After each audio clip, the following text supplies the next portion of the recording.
puissant que les bombes aériennes. D'accord? Beaucoup plus.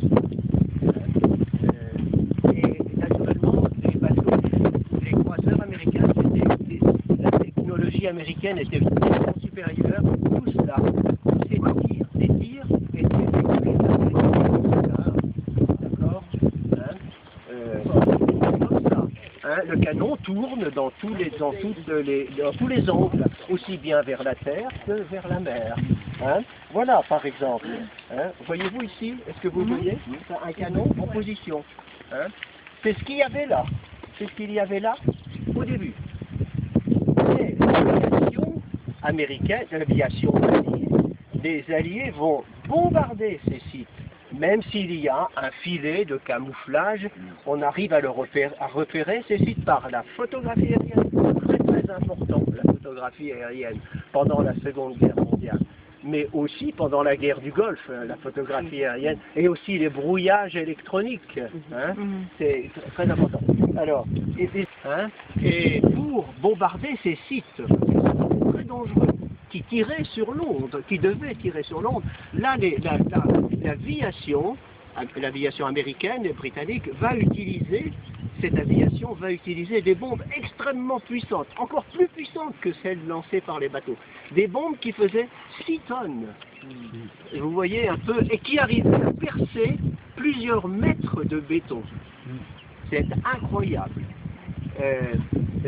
Les Allemands avaient les plus gros ouvrages fortifiés sont en béton, concrete, d'accord? Elles sont en béton. En général, ici, c'est environ 2 mètres le toit, la dalle de couverture. C'est 2 mètres d'épais à peu près. Mais dans les armes, pour les armes secrètes, les fortifications qui devaient lancer des armes et aussi des fusils, là c'est 6 mètres d'épais. Et il fallait des bombes extrêmement puissantes. Tall Boy, ou Little Boy, ils appelaient ça. Non, je ne sais plus très bien. Ouais, ouais. Enfin, c'est un surnom. Alors, tout. Hein, et pour bombarder ça, et aussi comme ça, d'accord?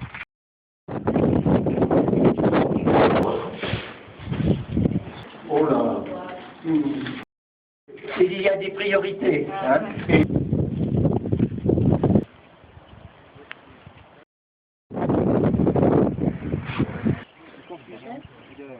ils sont partis et ils ont... Voilà. Le mouvement, d'accord, qui est très lié à la Normandie. Les débarquements par air, c'est-à-dire des parachutages. Première étape, c'est dans la nuit du 5 au 6. Les parachutages sont effectués ici, à l'ouest. Et là, la mer est là. La zone de parachutage.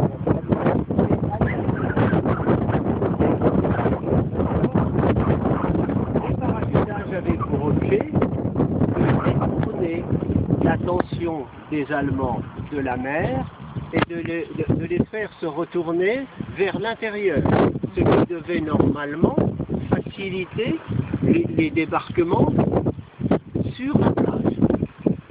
D'accord? Ici, 2 divisions sont débarquées, 2 divisions américaines, c'est-à-dire à peu près 15-16 000 hommes qui sont débarqués par avion, par air, qui ont été parachutés. Or, c'est un endroit, c'est vraiment le lieu de mémoire, c'est là, et au-delà.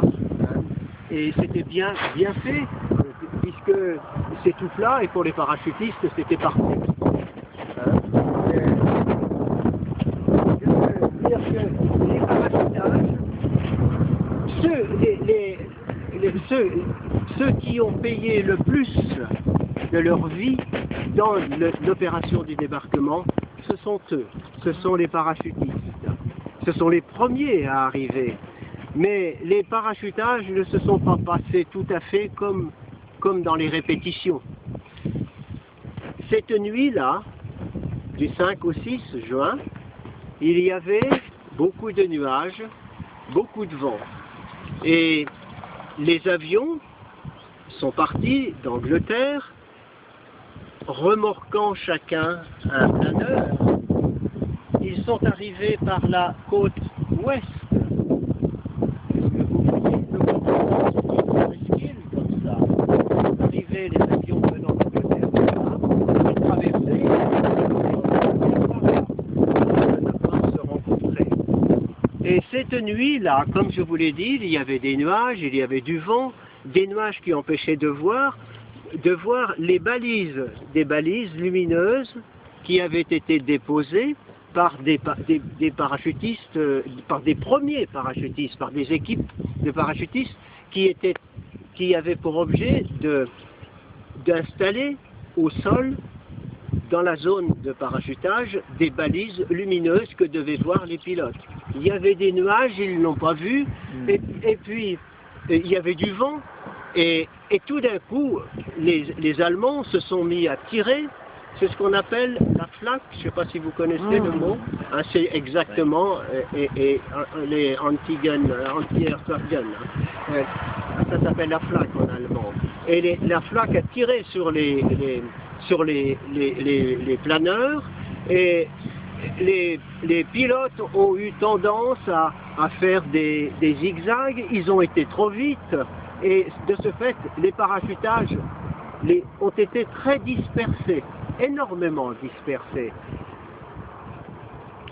à tel point qu'une bonne partie des parachutistes sont tombés dans la mer. Et ceux-là, ce sont les missing d'hier, qui sont dans le... Il n'y a pas que, mais il y a beaucoup, eux, hein, avec 50 kilos sur le dos, ce qu'ils avaient, il y en avait aux jambes et compagnie, c'était pas possible de nager, vous voyez, c'était la mort. Bien plus, bien d'autres sont noyés ici. C'est que les Allemands avaient barré les fleuves là, vous voyez, et que l'eau avait monté, et il y avait ici à peu près un mètre d'eau. Alors, si vous étiez astucieux, vous me diriez, mais il y a la photographie aérienne, on a dû le voir. Eh bien non, la photographie aérienne, c'est vrai, dans 90% des cas, mais il y a des choses qu'on ne voit pas. Les Allemands avaient inondé, mais les herbes avaient poussé. Vous voyez, par-dessus l'eau. Et ça, on n'a pas, c'était trop précis pour la photographie aérienne, on s'en est pas aperçu.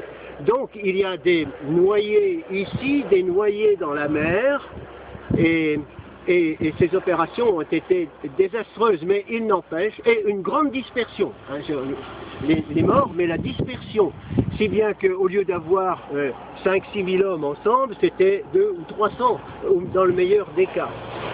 Leur rôle aux parachutistes, et vous allez bien le comprendre, les Allemands sont dans le Cotentin, sont dans le pays, là, ils sont là. Pour les empêcher, le rôle des parachutistes était surtout, par exemple, ici, voyez-vous, il y a un pont là qui traverse le petit fleuve. Là, voyez-vous le pont, non? On voit le mur, le petit mur. Il y a un pont. Est-ce que ça va? Oui. Eh bien, le rôle des parachutistes, par exemple, c'était d'être là, cachés, camouflés, et d'empêcher les Allemands de venir se diriger vers Utah Beach. Vous voyez, c'était... ils avaient pour ça des canons, comment dire, du matériel qui avait été aussi parachuté. Mais il y avait aussi dispersion du matériel. Hein. Rien ne s'est passé comme prévu. Ceci dit, ils ont quand même ici empêché les Allemands, les parachutistes, ils ont fait leur boulot. Ils ont empêché les Allemands d'aller plus loin. Et donc, de reporter les troupes sur la côte.